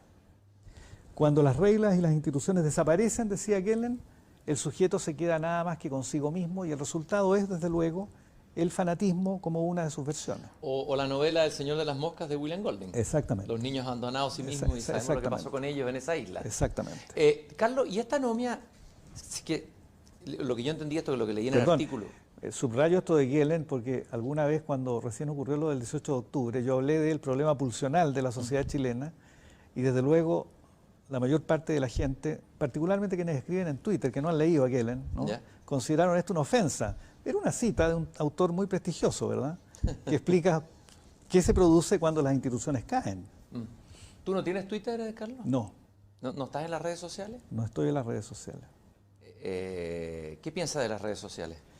Mira, las redes sociales son, desde luego, sería absurdo negar, ¿verdad?, que se trata de, por decirlo así, un artificio, un instrumento que presta muchos servicios y tiene muchas virtudes. Permite intercambiar información, establecer contacto entre personas muy distintas, etc. Pero al mismo tiempo produce, por decirlo así, inevitablemente una degradación del diálogo y del espacio público, ¿no? Porque las personas, en la inmediatez de la comunicación de Twitter, se apresuran a emitir opiniones irreflexivas, hepáticas, meramente estomacales, frente a cualquier cosa que no les gusta. Y esto se divulga y se repite hasta el infinito en las redes, ensuciando, esta es la verdad, la esfera pública. No digo que todo sea así, desde luego que no, pero eso son las redes, ¿no? Por una parte. Por otra parte, y seguramente que nos están viendo en su casa encontrarán ejemplos abundantes de lo que voy a decir. Estamos llenos de personas, incluso adultas, que viven hipnotizadas con su celular, como esperando una noticia importante que nunca llega. No va a llegar ninguna noticia. Evidentemente que no va a llegar ninguna noticia, ¿no? Esto es lo que los lingüistas, bueno, tú lo sabes bien, Jacobson llamaba la función fática del lenguaje. La función fática del lenguaje. Claro, Jacobson. Es decir, el puro, digamos, el puro instinto de estar comunicado sin importar lo que se transmita, digamos, ¿no? Entonces, este fenómeno que estamos viendo en las redes tiene ese problema. Envilecer el espacio público, esta es la verdad. Siempre en las sociedades humanas ha habido chismografía, rumores, maledicencia, insultos, pero antes que existieran las redes todo esto era un poco más pudoroso. La gente decía estas cosas en la conversación de cafetín, digamos, en la esquina, escribía un grafiti en el baño, más o menos oculto, pero hoy día las redes son una plataforma donde las personas disfrazadas con el anonimato dicen cualquier cosa. Bueno, Humberto Eco, en una columna que publicó un poco antes de fallecer, decía que antes el tonto del pueblo decía una tontería, pero eso quedaba en el ámbito del bar o del café donde lo había dicho. Pero hoy día el tonto del pueblo dice una tontería y la tontería se amplifica, se viralizó, digamos. Totalmente. Y la tomaron otros e incluso la convirtieron en Claro, entonces verdad. Las redes, cuyas virtudes yo por favor no quiero desconocer, se han prestado, han proporcionado una verdadera plataforma para muchas cosas que son simplemente estúpidas y tontas. Sobre lo que tú decías, esa dependencia pulsiva, pulsional que tenemos casi todos con el celular hoy día, hay un artículo muy bueno que tú conoces, por supuesto, de Heidegger, que se llama Serenidad, Gelassenheit, que algunos traducen como deshacimiento, otros como serenidad. Pero él dice algo que me pareció interesante. Heidegger no alcanzó a conocer los celulares. No. Estaba hablando del mundo técnico, de las herramientas técnicas que estaban ahí, la radio, la televisión, etcétera, ¿no? Y él decía que lo más importante era que no se podía volver atrás en el desarrollo técnico ni tecnológico. Ya vivíamos en una era técnica, pero sí lo importante era ver cuánto espacio le dejábamos a nuestras vidas, hasta dónde dejábamos entrar y tener la capacidad de decir un sí o un no. Exacto. Una libertad, pero un fíjate que en un texto del año 35 dice algo que está cerca de lo que está ocurriendo. Dice, cuando todo sea simultaneidad e instantaneidad, cuando podamos presenciar, dice, al mismo tiempo un concierto sinfónico y un atentado en Tokio, cuando el boxeador, dice, rija como el gran hombre de una nación, cuando en número de millones triunfen las masas reunidas en asambleas populares, entonces, justamente entonces, volverán a cruzar como un aquelarre las preguntas: ¿para qué? ¿Hacia dónde? ¿Y después qué? Qué buena. Año 1935. Y casi profético Heidegger en eso. Claro. Hay que reconocerlo. O sea, se le podrán decir muchas cosas a Heidegger, pero claro. Qué profético. En el fondo dice, bueno, cuando la técnica se desenvuelva hasta la última de sus posibilidades. Y de alguna manera esas preguntas, ¿para qué? ¿Qué somos? ¿De dónde venimos? ¿A dónde vamos? ¿Te parece que son importantes que estén en el debate y en la conversación, que vuelvan a estar? Bueno, ahí el papel de la filosofía, ¿no? Bueno, claro, son preguntas ineludibles. Y los seres humanos o nos hacemos cargo de esas preguntas, por lo menos para tenerlas presentes, para, por decirlo así, reflexionar acerca de ellas, o terminan siendo preguntas respondidas por la banalidad de los medios de comunicación, por la farándula, por el espectáculo liviano, por el payaseo. Son preguntas ineludibles.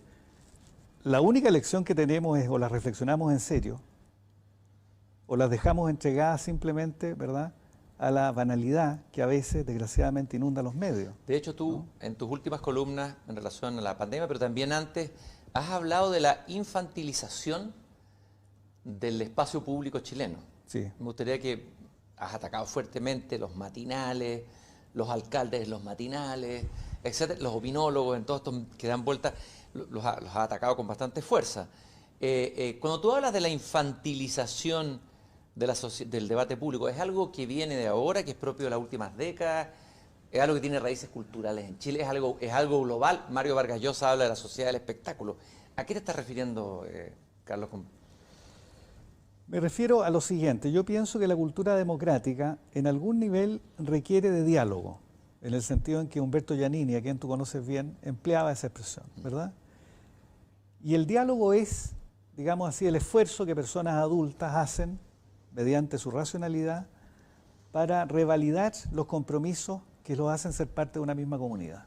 Yo creo que ese quehacer es básico en una democracia, ¿no? Es fundamental en una democracia. Y en consecuencia, los medios de comunicación, las universidades, ¿para qué decir? La prensa como medio de comunicación, digámoslo así, centrado en la escritura, ante todo, etcétera.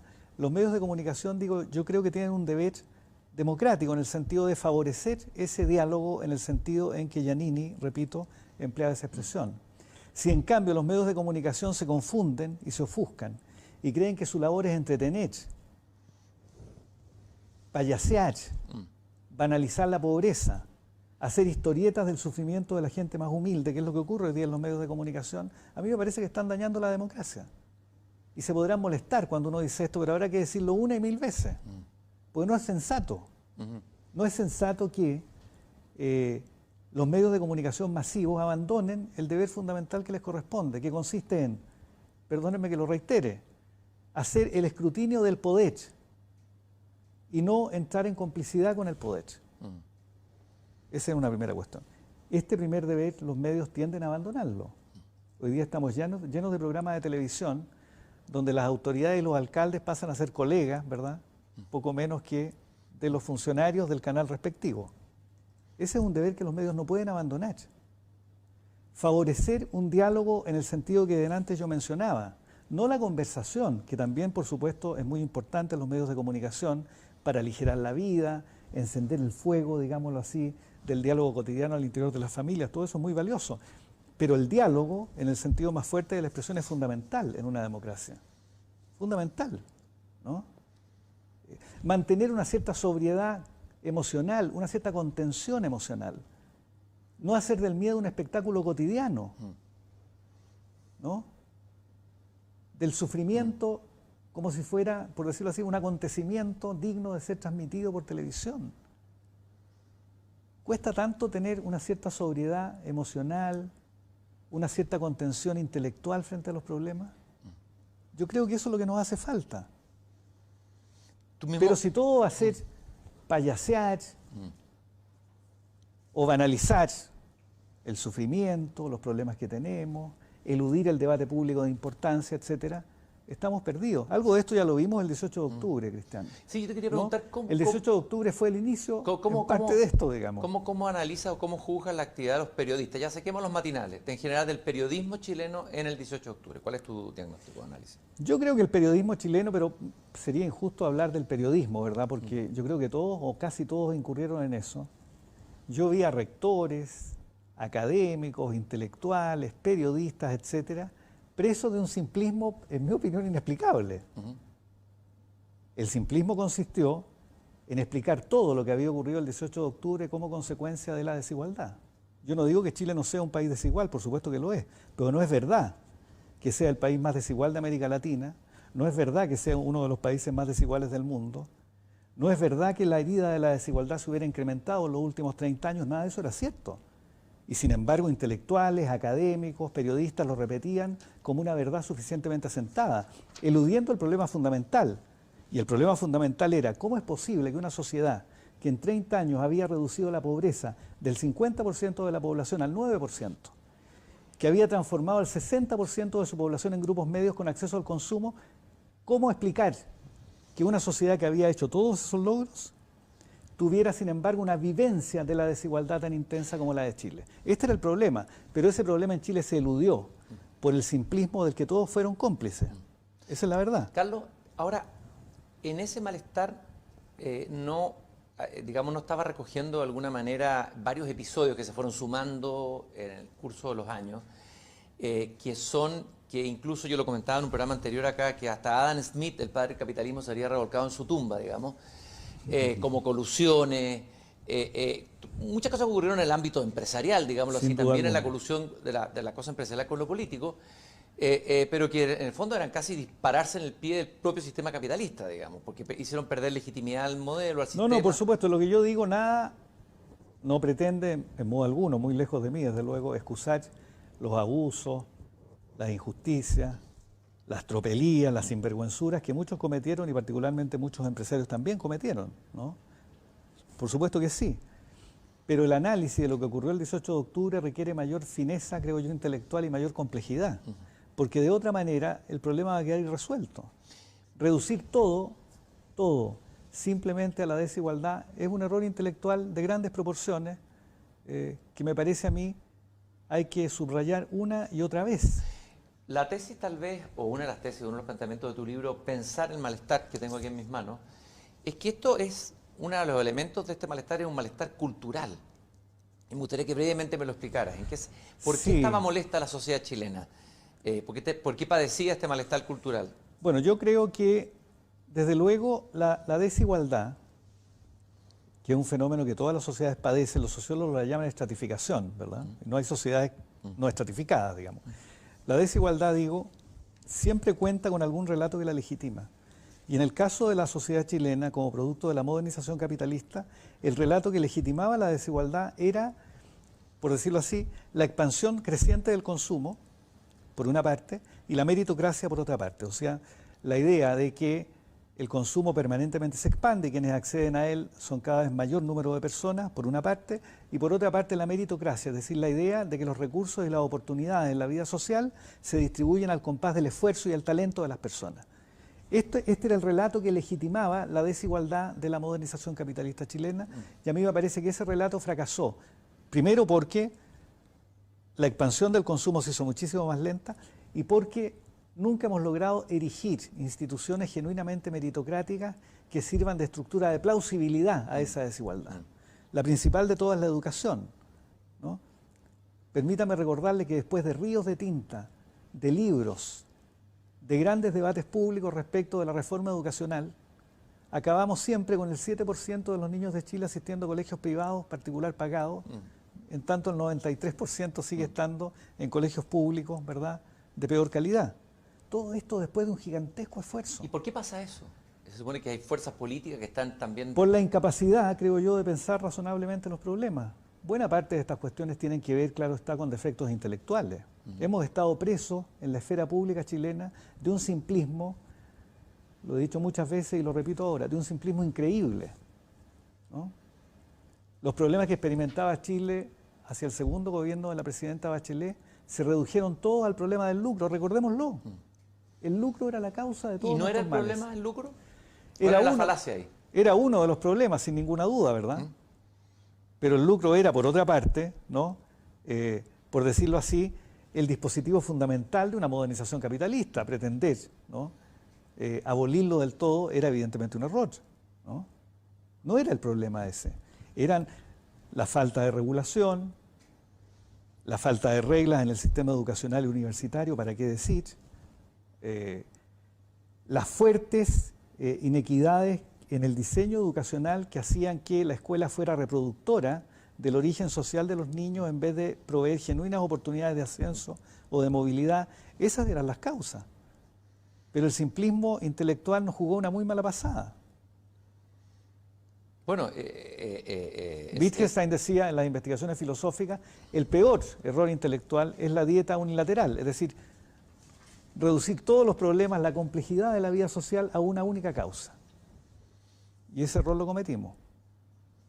Y creo que Wittgenstein por ahí dice también algo así como cuando el lenguaje se va de vacaciones, es imposible la conversación y el diálogo. Sí, sí, claro. Aquí tenemos carencias de lenguaje, o sea, hay un empobrecimiento del lenguaje, no solamente de la norma de la Real Academia de la Lengua, sino de saber hacer distinciones, de enseñar a hacer distinciones, de enseñar a pensar. se retira la filosofía de los colegios. O sea, la verdad es que vivimos la carencia educativa de formación intelectual en Chile es brutal. Claro, de alguna manera se ha cometido también el error de pensar, ¿verdad?, que la tarea educativa es preparar a las personas para el mundo del trabajo fundamentalmente,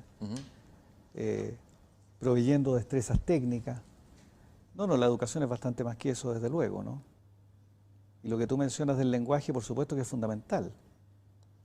La carencia de lenguaje es la carencia de mundo. Finalmente, la manera en que experimentamos el mundo, la cantidad de matices que seamos capaces de apreciar en él, la diversidad que pueda resplandecer ante nuestros ojos, depende del vocabulario que manejemos. Una persona que tiene poco vocabulario, que emplea toscamente las palabras, bueno, tiene una visión y una experiencia del mundo más simple, más uniforme, menos tolerante. Solo se aprecia la diversidad de la vida, ¿verdad?, cuando se tiene un cierto sentido de complejidad de las cosas, y eso es fruto del lenguaje. El lenguaje es la casa del ser. Eso decía Heidegger, sí. Y bueno, y en eso, muy bueno, y en eso Wittgenstein también estaba de acuerdo, desde luego, ¿no? Bueno, si nuestra casa del ser está deteriorada, nuestro ser está deteriorado también, ¿no? Pero por supuesto, pero pensemos además, Cristian, que el lenguaje es el lugar donde nos encontramos todos. Lo único que tenemos en común es el lenguaje. El lenguaje nos permite vincularnos con quienes nos antecedieron y ya se fueron, ¿no? Las palabras que hoy día hablamos las acuñaron otros que ya no están, y nosotros estamos hablando un lenguaje y modificándolo para legarlo a otros que vendrán mañana. El lenguaje tiene una cierta intemporalidad. Es tal vez la única forma de eternidad que está a nuestro alcance. Nos permite la memoria. Gracias al lenguaje somos capaces de recordar a nuestros muertos, a las personas que nos importan. Somos capaces de soñar, de tender compromisos, de mirar la complejidad del mundo, de tener dudas. Pero claro, si nos acostumbramos a comunicarnos con 140 caracteres y con reacciones estomacales en Twitter, estamos perdidos. Hay un sabio chino cuyo nombre he olvidado, muy antiguo, taoísta, parece que decía que las crisis de las civilizaciones, refiriéndose a las crisis que habían habido en China, comenzaban con las crisis del lenguaje. Y que por eso que los emperadores tenían poetas en las cortes y se preocupaban del lenguaje como un tema principal de su gestión. Habría que llevar poetas tal vez y filósofos a la corte, no sé si te parece. A mí me parecería una muy buena idea, sin duda. Dar a leer más novelas, poesía, ensayos tal vez, ¿no?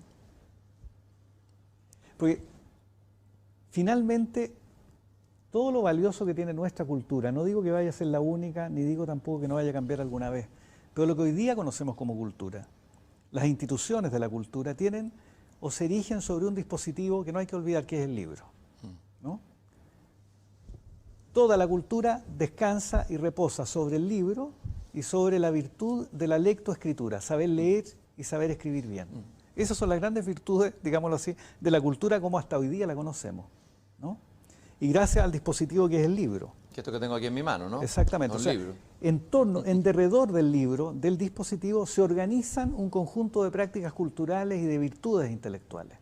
Si uno cambia el dispositivo, es probable que estas prácticas también desaparezcan, ¿no? Ahí hay un tema tremendo.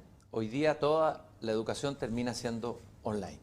Y estamos condenados, los profesores, los alumnos, nuestros hijos, etcétera, los colegios, a jugársela en esa cancha digital, que está bien, es un instrumento que afortunadamente existe y ha permitido por lo menos mantener una relación, Pero hay algunos que, Núquio Ordine particularmente, lo entrevisté hace unas semanas atrás, en un programa de radio que tengo, alertaba sobre que había un entusiasmo en algunos rectores italianos de que ahora toda la educación universitaria se iba a digitalizar, que eso iba a cambiar la educación. ¿Cuál es tu planteamiento sobre el riesgo que implicaría digitalizar? Yo creo que esa es una gran pérdida. pérdida. Lo que hoy día llamamos universidad, es verdad, la universidad es muy antigua, ¿verdad? Tiene, no sé, 8 o 9 siglos. Pero lo que hoy día llamamos universidad es la universidad moderna, la universidad nacida en los albores del siglo XIX, fundamentalmente, la universidad napoleónica, la universidad alemana. La universidad es una institución cultural que se erige sobre el libro y cuya virtud, la principal virtud que cultiva, es la virtud de la lectoescritura, saber leer y saber escribir. Nada de esto puede ser suplantado o sustituido por los medios virtuales, ¿no? Tampoco nada de eso podrá, me parece a mí, suplir uno de los quehaceres principales de la educación, que es la imitación, la mímesis, ¿no?, que el estudiante va efectuando poco a poco con el profesor cuando el profesor tiene suficiente valor y es un hombre realmente talentoso.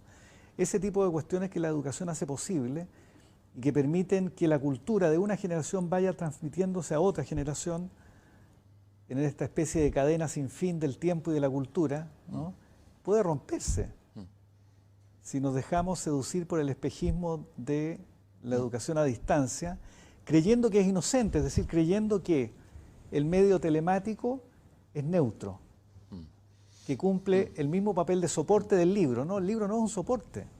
Leer un libro exige virtudes, quehaceres, un esfuerzo que la pantalla no exige, ¿no?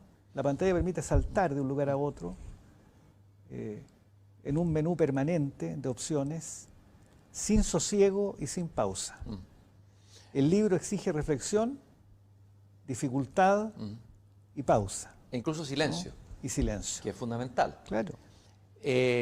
Los alumnos tienen algo de razón cuando reclaman que la educación a distancia está bien para salir del momento excepcional que estamos viviendo, pero imaginarlo como un momento o como un mecanismo permanente de educación a mí me parecería también un error. Carlos, en los últimos minutos que nos quedan, obviamente que en algún momento, no digo que vayamos a volver a una nueva normalidad, eso no lo sabemos, no quiero anticiparme ni ser profeta. La verdad es que la deriva de este virus puede tener muchas derivas y todavía hasta la ciencia tiene dudas de su comportamiento y no tiene certeza absoluta. Y por lo tanto, lo único que tenemos cierto es que vamos a ser más pobres que antes. Sí. Y que Chile va a experimentar una recesión brutal, la está experimentando ya no solamente Chile, sino ya el mundo. A ver, nosotros veníamos de un momento de entusiasmo, que fue la gran movilización del 18 de octubre, que tuvo sus elementos positivos y sus elementos negativos, eso ya lo hemos conversado varias veces, ¿no?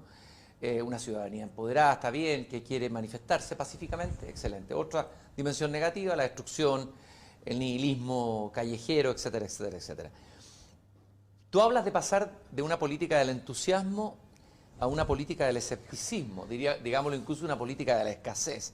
Y me gustaría que habláramos de esa transición, que no va a ser tan fácil de hacer, digamos. Es cambiar estado de ánimo, es cambiar... Sí. Mira, tal cual yo veo las cosas, yo creo haber visto, pero creo que cualquiera lo vería si retrocedemos un tanto en el tiempo, que en los días previos al 18 de octubre y los que le siguieron, la clase política chilena y la sociedad chilena en su conjunto estaba imbuida de un cierto entusiasmo consistente en creer que Chile vivía un momento de bienestar y de prosperidad, donde en consecuencia el único problema públicamente relevante que teníamos entre manos era cómo distribuir el bienestar que estaba allí y que solo minorías esquivas, egoístas, cicateras se negaban a distribuir, ¿no? La idea de una élite corrupta, viciosa, avariciosa. ¿Y no hay algo de eso, de verdad? Hay algo de eso, por supuesto, pero de nuevo es un simplismo, ¿verdad? Que atesoraba toda la riqueza impidiendo que ella se distribuyera entre todos. Era una imagen simplista que tenía algo de verdad, sin ninguna duda, pero que como imagen, digámoslo así, inspiró buena parte de la política del 18 de octubre, en la izquierda y en la derecha, ¿no? La idea que era el momento de hacer demandas incondicionales bajo la forma de derecho y que la política consistía en consecuencia en poner bajo la forma de derecho cualquier interés incondicional que pareciera suficientemente justificado. Esta idea de la política, creo yo, va a tener inevitablemente que ser sustituida por una política del escepticismo, una política más bien que atienda a la triste muralla de la escasez, a la triste realidad de la escasez, que va a obligar a la sociedad chilena a contener las expectativas, a liderazgos políticos responsables capaces de orientar las fuerzas de la ciudadanía hacia la recuperación progresiva del bienestar.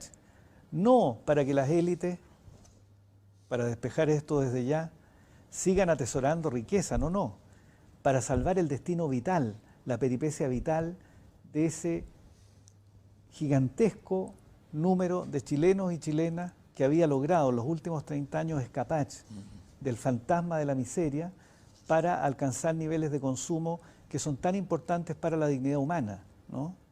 Para quienes han vivido toda su vida satisfechos, esto puede no ser un problema. para las grandes mayorías chilenas, la mitad de las cuales, repito por enésima vez, vivían en la pobreza a fines de la dictadura, lo que han logrado estos 30 años es una cuestión fundamental, que tiene que ver con la dignidad personal, con la autonomía personal, ¿no? Tenemos que salvar eso. Este es el gran desafío del Chile inmediato. Lograr que esas personas que han logrado el bienestar, un bienestar escaso es cierto, un bienestar del que muchos se burlaban, pero que es muy relevante, no se venga abajo como si fuera una quimera que de pronto desapareció, ¿no? Este es el gran desafío de la política chilena, pero para encarar ese desafío se requiere políticos con grandeza. Raymond Aron decía, la grandeza de la política es una amarga grandeza, una amarga grandeza. Se requiere políticos capaces de asumir esa amarga grandeza, no políticos destinados simplemente a sacar aplausos, ¿verdad?, a alentar las expectativas de las personas, hipnotizados por Twitter, repitiendo aquello que suponen la gente quiere oír. No, necesitamos políticos de verdad, capaces de mirar la realidad cara a cara, decir la verdad y a partir de allí orientar las expectativas de los ciudadanos si es que queremos, como digo, evitar el drama del hambre y de la pobreza. Ese mismo Raymond Airón, que fue tan criticado y vapuleado en mayo del 68, yo mismo lo vapuleé cuando yo fui un sartriano militante. Y hoy día con la distancia uno ve la grandeza de Airón, cómo él estaba en lo correcto y cómo Sartre se equivocó, a quienes admirábamos. Era nuestro ídolo, por lo menos para mí era mi ídolo, Sartre. Era mi Dios, siendo un gran escritor y un gran filósofo. En cambio Camus y Airón, que fueron criticados, vapuleados por... Acabaron teniendo la razón. Acabaron teniendo la razón. Y Airón escribió un libro que se llama El opio de los intelectuales, que tú citas, que es un gran libro. Un gran libro. Bueno, y que enfrentó a la mayoría de los intelectuales que estaban todos en este fervor. Y un elemento que tú has vuelto a repetir varias veces, la palabra escepticismo, que tiene mala prensa, porque el escepticismo parece que fuera un cinismo o fuera la pérdida completa de sueños, pero ¿cuán importante parece ser, y me lo vas a explicar tú brevemente, el escepticismo? Airón hablaba de que los mejores ideales se reconocen cuando no niegan los límites de la realidad. Y tal vez el escepticismo en nuestra política es digamos, tenemos que hacer una escuela del escepticismo para aprender a valorar lo que significa el escepticismo. Claro, yo lo diría de la siguiente manera, Cristian. Yo pienso que la política, y es bueno recordar esto a los políticos chilenos, no tiene por objeto lograr la felicidad de los seres humanos, de los ciudadanos. Tiene por objeto evitarles el sufrimiento, ¿no? Los objetivos de la política son más modestos. Una sociedad abierta y democrática entrega la cuestión de la felicidad a la intimidad de cada uno, a los proyectos vitales, a las peripecias que cada uno vive, que le tocan o no le tocan en suerte. La tarea del político es simplemente una tarea menor, más amarga, pero más notable, que es eludir el sufrimiento humano. Esa es la tarea del político y esa es la tarea que la política chilena tiene por delante en el par de años que tenemos y que estamos ya comenzando a vivir, ¿no? Tengo en mis manos, para terminar, partimos con Soliloquio del individuo de Nicanor Parra y tengo en mis manos un libro del compañero de Nicanor Parra de Limba. Idea de la individualidad, supongo, claro, ¿no? Pero que era filósofo. Sí, claro, por supuesto. Jorge Millas, el gran Jorge Millas. Y hay una cita de Jorge Millas en la idea de la individualidad que me parece interesante. A propósito de lo que estás diciendo, él dice, imagínate, década del 50 lo haber dicho, hay que defenderse de esta incapacidad a veces tan nacional y tan sudamericana para desnudar la raíz de las cosas y verlas y comprenderlas antes de cubrirlas con la bruma de los adjetivos con que se descargan nuestros prejuicios y pasiones. Es decir, ¿qué necesidad hay de pensamiento filosófico? ¿Cuánto necesitamos, ¿no?, en nuestra cultura para los tiempos que vienen? Sí, lo que hay en Chile hoy día es un déficit, diría yo, de trabajo intelectual más que nada, ¿no? A veces actuamos de más y pensamos de menos. Un déficit de pensar, diría De yo. pensar, claro. Marx, en las tesis sobre Feuerbach, decía que los filósofos han interpretado al mundo de diversas formas y de lo que se trata de transformarlo. Heidegger invierte la fórmula y dice, no, el problema es que hemos actuado de más, pero hemos pensado de menos, ¿no? Y quizás Heidegger haya tenido razón. Carlos, yo te agradezco mucho haber compartido con nosotros esta reflexión y habernos ayudado a todos. Creo que ha sido un momento reflexivo, con pausa además, no ha sido con la velocidad que a veces requieren los programas de televisión. Tenemos este espacio que es un espacio de libertad sin duda, y de conversación, pero lo que más me queda de todo lo que tú has dicho es cuán importante es el pensar, cuán crucial es, y sobre todo en los momentos de crisis. necesitamos pensar más, y necesitamos más reflexión, necesitamos más filosofía, necesitamos más intelectuales como tú. Muchas gracias, Carlos, por haber aceptado la invitación a venir. Muchas gracias a ti, Cristian, por invitarme. Siempre es un placer hablar contigo. Muchas gracias a todos los que nos han acompañado. Espero que hayan disfrutado de este banquete de ideas, pudiendo discrepar, pudiendo no estar de acuerdo en todo. Lo importante es siempre aprender del otro. Carlos Peña citaba a Humberto Giannini. Giannini decía, la conversación es la más alta forma de la hospitalidad humana. Y espero que ustedes hayan sido todos acogidos aquí, Carlos también. Y los invito al próximo En Persona, el próximo domingo a las 7 de la tarde con Javiera Parada. Nos encontramos entonces. Muchas gracias.